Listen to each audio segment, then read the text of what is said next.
আসসালামু আলাইকুম বন্ধুরা, আজকের আবার একটা রান্নার ভিডিও নিয়ে আপনাদের সামনে চলে এসেছি। বন্ধুরা, আজকে আমি কাঁচা আমের মশলা আচার তৈরি করে আপনাদেরকে দেখাবো। আপনারা পুরো ভিডিওটা দেখতে থাকুন। এখানে আমি কাঁচা আম নিয়েছি আর এখানে সমস্ত রকমের উপকরণ নিয়েছি। প্রথমে আমি আমটাকে ভালো করে ধুয়ে পরিষ্কার করে কেটে নেব। প্রথমে আমগুলো ভালো করে পরিষ্কার করে ধুয়ে নিচ্ছি। আমগুলো আমার ধোয়া হয়ে গেছে। এবারে একটা সাদা কাপড় দিয়ে আমগুলো ভালো করে মুছে নেব।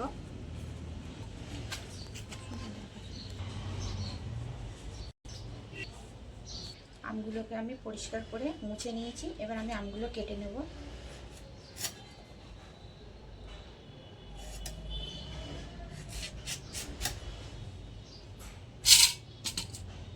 এই যে মাঝখানের এগুলো বাদ দেবো, দিয়ে একটু পরিষ্কার করে নিয়ে আমি এইভাবে আমগুলো কেটে নেব।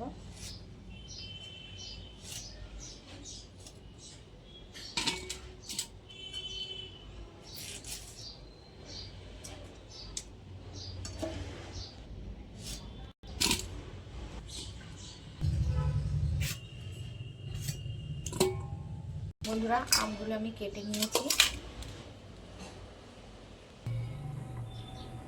প্রথমে আমি একটা কড়াই বসিয়ে দিয়েছি। এবারে আমি একটা মশলা তৈরি করে নেব।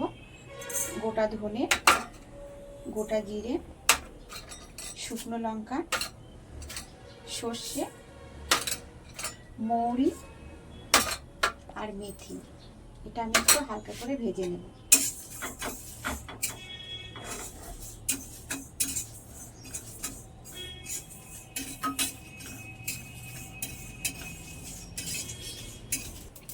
মশলাটা আমার ভাজা হয়ে গেছে। এবার আমি ঢেলে নেব।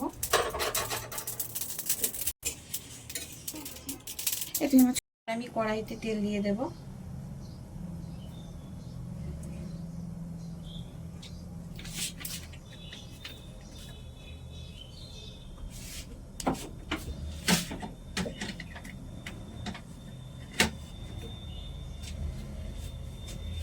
এবার আমি দিয়ে দেবো 5 ফোড়ন, অল্প একটু জোয়ান, একটা শুকনো লঙ্কা। আমি ভালো করে ফোড়ন করে নেব।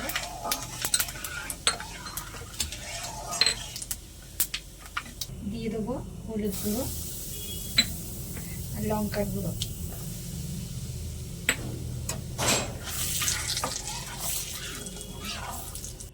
লবণ। এবারে দিয়ে দেবো কেটে ধুয়ে পরিষ্কার রাখা আমগুলো।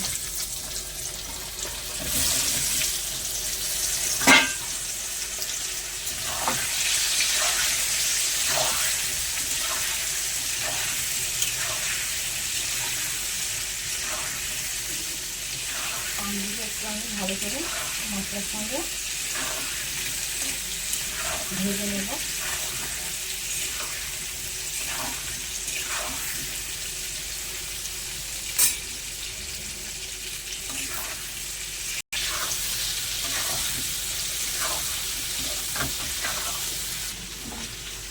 ভাজা মশলাটা এবার আমি মিক্সারে গুঁড়ো করে নেব। মশলাটা আমার গুঁড়ো করা হয়ে গেছে।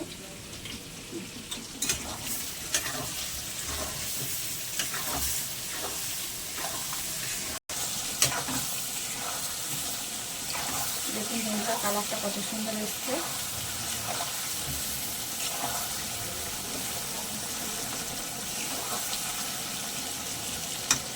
এবার আমি দিয়ে দেবো স্বাদ মতো চিনি। আপনারা চাইলে চিনি নাও দিতে পারেন।